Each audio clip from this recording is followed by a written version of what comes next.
میرے بھائیوں، گزشتہ جمعہ میں سیدنا صدیق اکبر رضی اللہ تعالیٰ عنہ کے فضائل اور مناقب کے حوالے سے چند ایک گزارشات عرض کی تھی۔ چونکہ یہ جو مہینہ ہے ان کی وفات 22 جمادی الثانی کو ہے، اس مہینے کی مناسبت ہے، اور صحابہ کرام بالخصوص خلفائے راشدین جو ہیں اس کے بارے میں جناب رسول اللہ صلی اللہ علیہ وسلم نے فرمایا کہ میری سنت پر چلنا اور میرے خلفائے راشدین کی سنت پر چلنا، جیسے جناب رسول اللہ صلی اللہ علیہ وسلم کی سنت پر چلنا کامیابی ہے اور اس سے ہٹنا ناکامی ہے، ایسے ہی خلفائے راشدین کی جو سنت اور ان کا طریقہ ہے اس کے بارے میں بھی جناب رسول اللہ صلی اللہ علیہ وسلم نے تاکید فرمائی ہے۔ خلفائے راشدین کے بارے میں اور صحابہ اکرام کے بارے میں بندے کی ذہن کی جو وسعتیں ہیں وہ قرآن اور حدیث کے ارد گرد ہونی چاہیے۔ اگر اس سے باہر نکلیں گی تو بندے کے لیے نقصان اور خسارہ ہوگا۔ جتنی قرآن کریم نے صحابہ کرام کی مدح بیان فرمائی ہے اس سے ہر مسلمان کے ذمہ ہے صحابہ کرام کا 100% احترام کرنا۔ جتنی احادیث نبویہ میں صحابہ کرام کی شان اور منقبت بیان کی گئی ہے اس سے لازم ہوتا ہے ہر ایمان والے پر کہ صحابہ اکرام کا 100% احترام کرے، اور ان کی وہ لغزشیں جو انسان ہونے کے ناطے سرزد ہوئی ہیں اس سے درگزر کرنا اور اس معاملے کو اللہ جل شانہ کے سپرد کرنا، یہ ہر مسلمان پر لازم ہے، کیونکہ صحابہ اکرام کا مقام اور مرتبہ اس قدر بلند ہے اور ہم لوگ ان کے اعتبار سے اس قدر پست ہیں کہ ہم کسی صورت بھی ان کے جج نہیں بن سکتے، ان کے معاملوں کے فیصلے نہیں کر سکتے۔ ہمارے ذمہ جو جناب رسول اللہ صلی اللہ علیہ وسلم نے لگایا ہے وہ یہی ہے کہ سنتی، کہ میری سنت پر چلنا ہے اور میرے صحابہ کی سنت اور طریقے پر چلنا ہے۔ ما انا علیہ و اصحابی، جس راستے پر میں چل رہا ہوں، جس راستے پر میرے صحابہ چل رہے ہیں۔ اور اس حوالے سے ابو بکر صدیق رضی اللہ تعالیٰ عنہ کا مقام اور مرتبہ بقیہ تمام صحابہ سے زیادہ ہے، بڑا ہوا ہے، اور بقیہ تمام صحابہ سے وہ افضل ہیں، اور نبی علیہ السلام کے بعد خلیفہ بلا فصل ہیں، نبی علیہ السلام کے جانشین ہیں۔ یہ چونکہ بنیادی چیزیں ہیں، اپنا عقیدہ برقرار رکھنے کے لیے، اپنے اعمال برقرار رکھنے کے لیے، اعمال صالحہ برقرار رکھنے کے لیے، اور جو طعن و تشنیع کرنے والے لوگ ہوتے ہیں ان سے اپنے آپ کو بچانے کے لیے، تو ابو بکر صدیق رضی اللہ تعالیٰ عنہ وہ شخصیت ہیں جن کو جناب رسول اللہ صلی اللہ علیہ وسلم نے کئی قرائن کے ساتھ اپنا جانشین مقرر کیا تھا۔ بخاری شریف میں ایک روایت ہے، جس وقت جناب رسول اللہ صلی اللہ علیہ وسلم مرض الوفات میں تھے، یعنی جس مرض میں نبی علیہ السلام نے رحلت فرمائی ہے، اس مرض میں ایک دور دراز کا سفر کر کے ایک خاتون اپنا معاملہ لے کر نبی علیہ السلام کے پاس آئی اور اس نے کہا، یا رسول اللہ، اس معاملے میں آپ میرا فیصلہ کر دیجئے، حل کر دیجئے اس مسئلے کو۔ تو نبی علیہ السلام نے فرمایا، ابھی میں بیمار ہوں، میں تکلیف میں ہوں، تو اتنی عجلت کے ساتھ اس کا فیصلہ نہیں کیا جا سکتا، تم بعد میں آنا۔ اور وہ خاتون بڑی سمجھدار خاتون تھی، اس نے معاملے کی نزاکت کو سمجھ لیا کہ نبی علیہ السلام جس قدر علیم ہیں ممکن ہے دنیا سے پردہ کر جائیں؟ تو اس نے عرض کیا کہ یا رسول اللہ اگر میں دوبارہ آؤں مہینے کے بعد، 2 کے بعد، 6 مہینوں کے بعد، سال کے بعد، تو اگر آپ سے میری ملاقات نہ ہو سکے تو پھر میں اس معاملے کا فیصلہ کروانے کے لیے کس کے پاس جاؤں؟ تو نبی علیہ السلام نے فرمایا ابو بکر کے پاس جانا مسئلے کا حل کروانے کے لیے۔ یہ قرائن موجود ہیں ان کی خلافت بلا فصل کے۔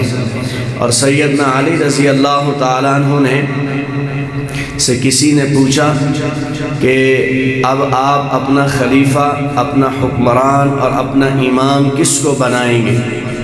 تو انہوں نے فرمایا کہ رسول اللہ صلی اللہ علیہ وسلم نے اپنی حیات طیبہ میں امامت صغریٰ پر جس کو کھڑا کیا تھا، یعنی نمازوں کی امامت صغریٰ، چھوٹی امامت پر جس کو نبی علیہ السلام نے اپنی زندگی میں کھڑا کیا تھا، ہم امامت کبریٰ یعنی حکومت پر اسی شخص کو کھڑا کریں گے۔ تو ان کی خلافت جو ہے بلا فصل ہے اور صحابہ کرام کا اس پر اجماع ہے۔ اس لیے اس حوالے سے بھی مسلمانوں کو مطمئن رہنا چاہیے اور ہونے والے طعن و تشنیع سے بچنا چاہیے کہ اگر اس طرح کا کوئی وسوسہ، کوئی خیال ابھر رہا ہے تو اس کو دور کرنا چاہیے، کیونکہ ابو بکر صدیق رضی اللہ تعالیٰ عنہ وہ ہے جنہوں نے گزشتہ جمعہ میں بھی میں نے عرض کیا تھا کہ جس نے سب سے پہلے کلمہ پڑھا وہ ابو بکر صدیق رضی اللہ تعالیٰ عنہ ہیں۔ جو سب سے پہلے صحابی بنے وہ ابو بکر ہیں، جنہوں نے سب سے پہلے جناب رسول اللہ صلی اللہ علیہ وسلم کی تصدیق کی ہے وہ ابو بکر ہیں۔ جو درسگاہ نبوت کے سب سے پہلے طالب علم بنے ہیں وہ ابو بکر ہیں۔ جو سب سے پہلے صحابی بنے ہیں وہ ابو بکر صدیق رضی اللہ تعالیٰ عنہ ہیں۔ جنہوں نے خانہ کعبہ میں کھڑے ہو کر لا الہ الا اللہ کی صدا بلند کی ہے وہ ابو بکر ہیں۔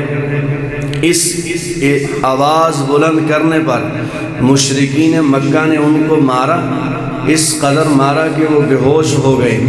3 دن کے بعد ہوش آیا تو لوگوں نے خیریت دریافت کرنا چاہی تو فرمایا مجھ سے میرا نہیں بلکہ مجھے بتاؤ کہ رسول اللہ کا کیا حال ہے۔ یہ جملہ پوچھنے والے ابو بکر صدیق رضی اللہ تعالیٰ عنہ ہی ہیں۔ نبی علیہ السلام کی خدمت میں 45,000 دینار لا کر، 45,000 درہم لا کر رکھنے والے ابو بکر صدیق ہیں، اور سیدنا بلال رضی اللہ تعالیٰ کو خرید کر آزاد کرنے والے حضرت ابو بکر ہیں، عامر بن فہیرہ کو خرید کر آزاد کرنے والے ابو بکر ہیں، 7 غلام اور باندی مکہ مکرمہ میں جنہوں نے اسلام قبول کیا اور اس کی پاداش میں مشرکین مکہ نے ان پر ظلم اور جبر کا بازار گرم کیا، ان کو خرید کر آزاد کرنے والے ابو بکر صدیق ہیں۔ مکہ مکرمہ میں ہر موقع پر نبی علیہ السلام کے ساتھ چلنے والے ابو بکر صدیق ہیں۔ قرآن کریم نے ثانی اثنین اذ ہما فی الغار جسے کہا وہ ابو بکر صدیق ہیں۔ اذ یقول لصاحبہ لا تحزن ان اللہ معنا کا مصداق ابو بکر صدیق ہیں۔ اولئک هم المؤمنون حقا کا سب سے پہلا مصداق ابو بکر صدیق ہیں۔ اولئک هم الراشدون کا سب سے پہلا مصداق ابو بکر صدیق ہیں۔ اولئک هم الفائزون کا سب سے پہلا مصداق ابو بکر صدیق ہیں۔ فاما من اعطى واتقى وصدق بالحسنى اس کا مصداق ابو بکر صدیق ہیں رضی اللہ تعالیٰ عنہ۔ نبی علیہ السلام نے ہجرت کی اجازت ملنے کی بشارت جس کو سب سے پہلے سنائی وہ ابو بکر صدیق ہیں، اور نبی علیہ السلام نے جس کو فرمایا، سارے لوگوں سے فرمایا تم ہجرت کر کے مدینہ منورہ چلے جاؤ، اور جس کو فرمایا کہ آپ نے نہیں جانا، میرا انتظار کرنا ہے، ہم اکٹھے جائیں گے، وہ ابو بکر صدیق ہیں۔ اور نبی علیہ السلام رات کی تاریکی میں ہجرت والی رات جس کے دروازے پر دستک دی ہے وہ ابو بکر صدیق ہیں، انہیں ساتھ لے کر غار کی جانب بڑھے ہیں وہ ابو بکر صدیق ہیں۔ اور ابو بکر صدیق رضی اللہ تعالیٰ عنہ نے نبی علیہ السلام کو اپنے کندھوں پر سوار کر کے غار کی طرف چڑھے ہیں۔ جس نے اپنے کندھوں پر سوار کیا رات کی تاریکی میں پہاڑ پر چڑھے ہیں وہ ابو بکر صدیق ہیں، جو غار میں سب سے پہلے داخل ہوئے وہ ابو بکر صدیق ہیں، غار کو جس نے صاف کیا وہ ابو بکر صدیق ہیں، اپنی چادر کو پھاڑ کر اس کے سوراخوں کو بند کیا وہ ابو بکر صدیق ہیں، اور جو سوراخ بچ گیا اس پر ایڑی رکھنے والے ابو بکر ہیں، اور سانپ نے جس کی ایڑی پہ ڈنگ لگایا ہے وہ ابو بکر ہیں۔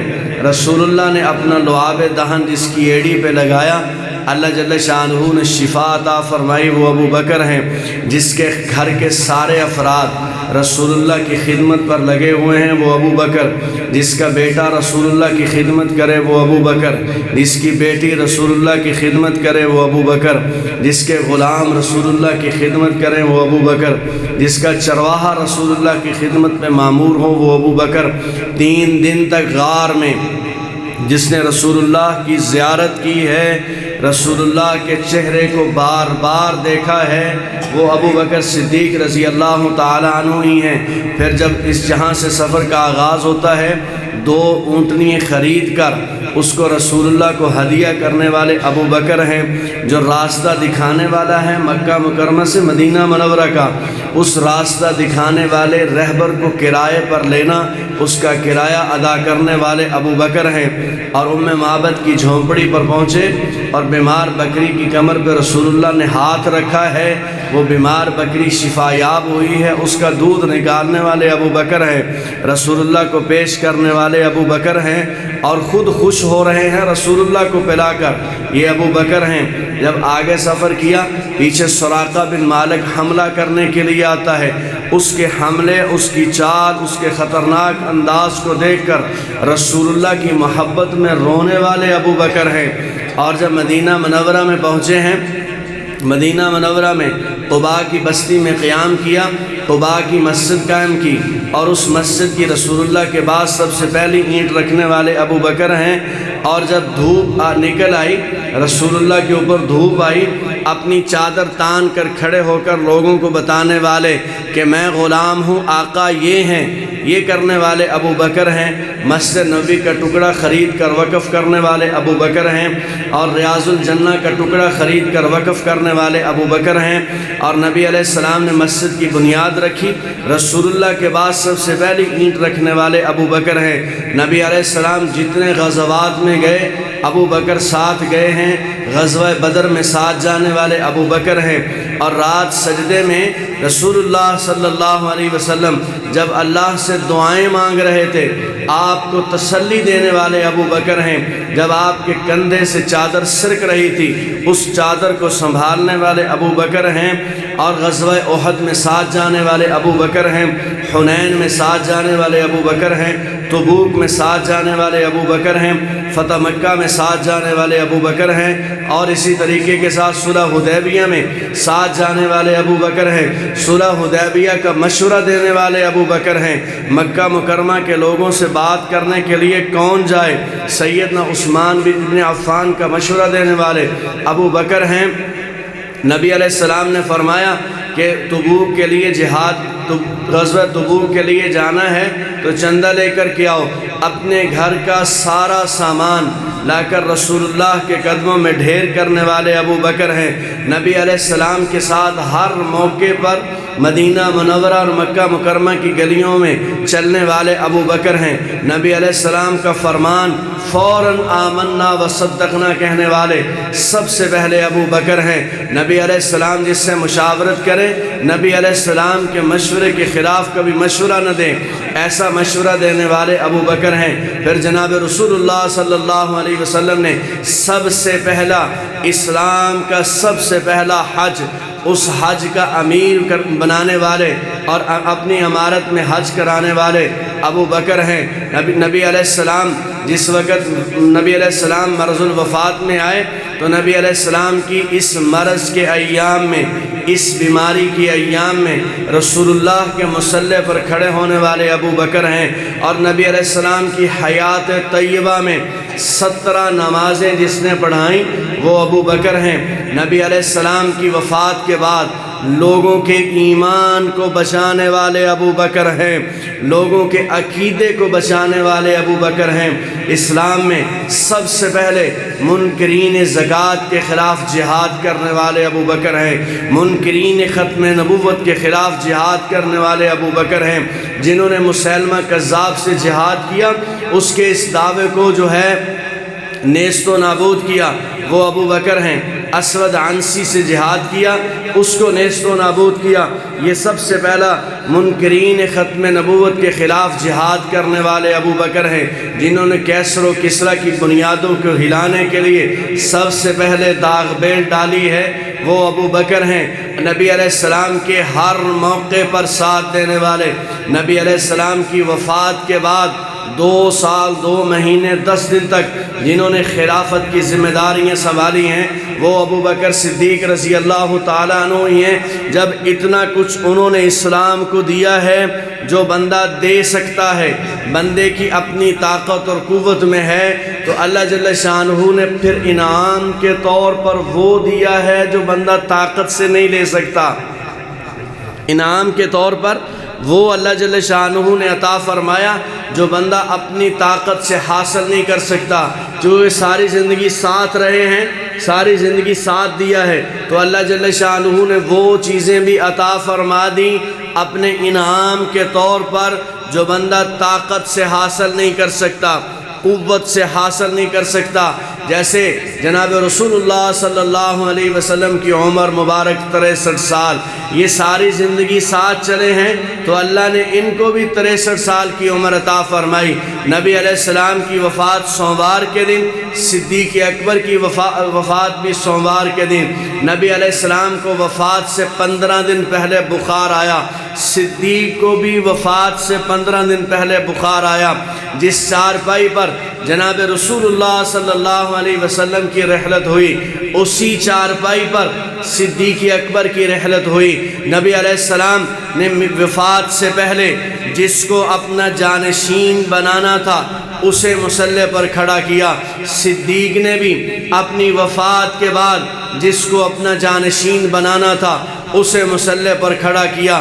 نبی علیہ السلام نے وفات سے پہلے مسواک کی ہے، صدیق نے بھی وفات سے پہلے مسواک کی ہے۔ نبی علیہ السلام کی مسواک کو نرم کرنے کے لیے چبایا اماں عائشہ نے ہے، تو صدیق کی مسواک کو بھی نرم کرنے کے لیے چبایا اماں عائشہ نے ہے۔ نبی علیہ السلام جس روضے میں تدفین ہوئی ہے اسی روضہ میں صدیق کی تدفین ہوئی ہے۔ وہ چیزیں، اب یہ جتنی میں نے باتیں عرض کی ہیں یہ ساری باتیں مستقل موضوع ہیں، ساری باتیں مستقل موضوع ہیں۔ ہر واقعے کے اندر اللہ جل شانہ نے صدیق اکبر کے ایمان کی حلاوت کو رکھا ہوا ہے، ان کی ایمان کی حرارت ہر واقعے کے اندر موجود ہے۔ اس قدر اللہ جل شانہ نے ان کو مقام اور مرتبہ عطا فرمایا۔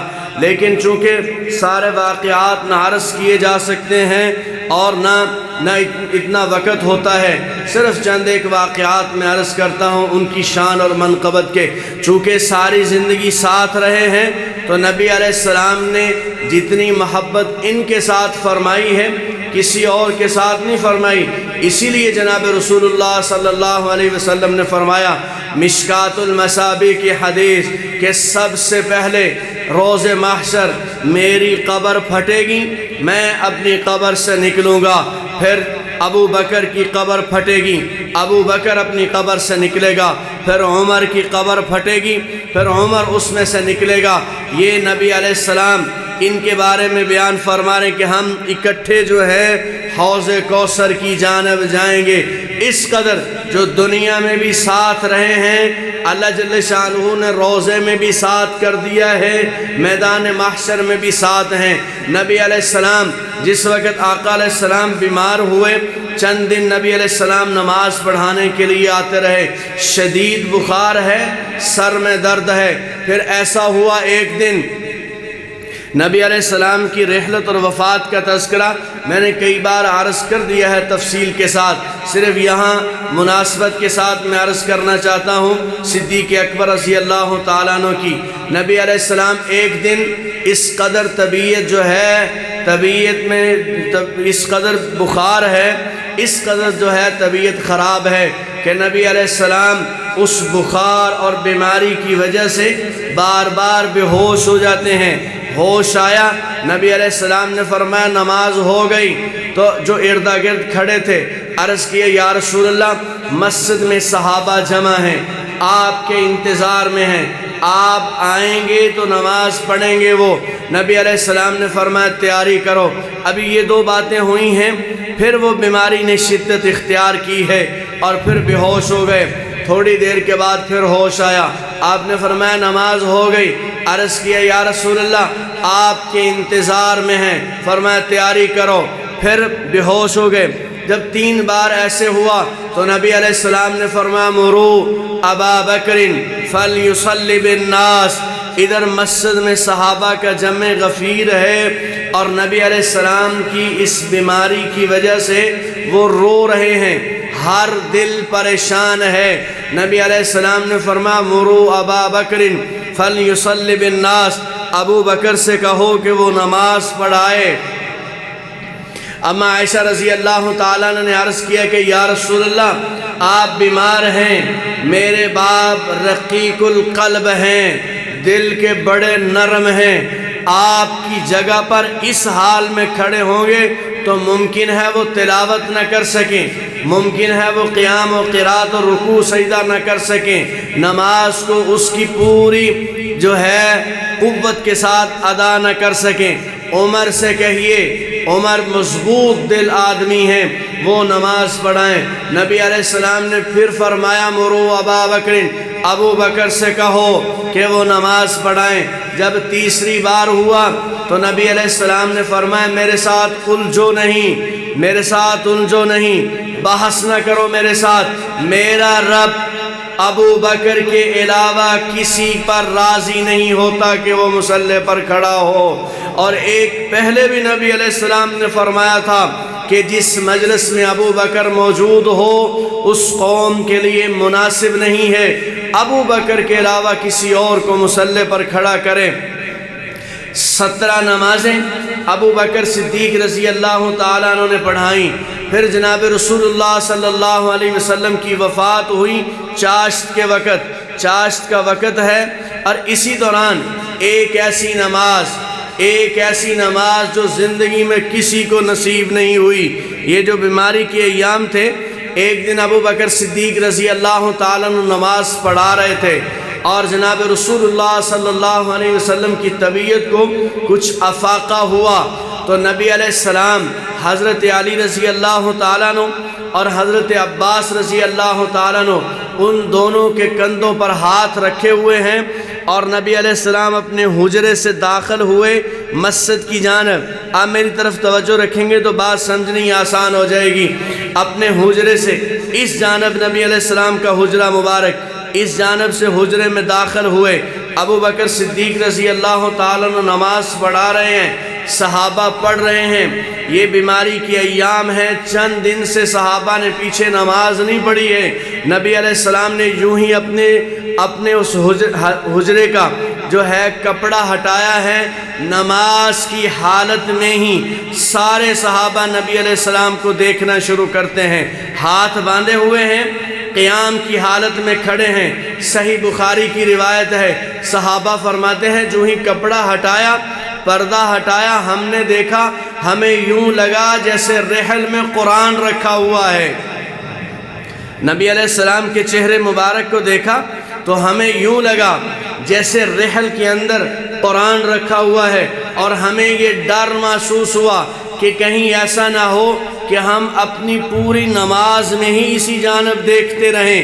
اب نبی علیہ السلام اپنے حجرے سے اندر تشریف لائے ہیں مسجد میں، ابو بکر صدیق رضی اللہ تعالیٰ نماز پڑھا رہے ہیں، تو انہوں نے چاہا کہ میں پیچھے ہٹ جاؤں، نبی علیہ السلام آگے مصلی پر کھڑے ہو جائیں، تو نبی علیہ السلام نے ہاتھ کے اشارے سے روک دیا کہ یہیں پر کھڑے رہو۔ پھر نبی علیہ السلام آ کر جیسے دو بندے نماز پڑھتے ہیں، دو بندے، امام کھڑا ہوتا ہے، اس کے دائیں جانب مقتدی کھڑا ہوتا ہے۔ اگر دو بندے ہوں پیچھے پڑھنے والے تو پیچھے صف بنا کر کھڑے ہوں گے، لیکن اگر ایک ہی بندہ ہو تو امام کھڑا ہے، اس کے دائیں جانب تھوڑا سا پیچھے ہٹ کے مقتدی کھڑا ہوتا ہے۔ نبی علیہ السلام آئے اور آ کر مصلی پر بیٹھ گئے، تھوڑا سا پیچھے ہٹ کر ابو بکر صدیق کھڑے ہو گئے۔ یہ آپ کیفیت دیکھ رہے ہیں جی، نبی علیہ السلام بیٹھ کر نماز پڑھا رہے ہیں، صدیق اکبر پیچھے کھڑے ہو کر نماز پڑھ رہے ہیں، اور نبی علیہ السلام ابو بکر کو نماز پڑھا رہے ہیں، ابو بکر امت کو نماز پڑھا رہے ہیں۔ یہ بھی ایک قرینہ دیا ہے کہ میں ابو بکر کو اپنا جانشین، نبی علیہ السلام ایسے بھی پڑھا سکتے تھے کہ ابو بکر پیچھے ہو جاتے، نبی علیہ السلام نماز پڑھاتے، لیکن نبی علیہ السلام نے بالکل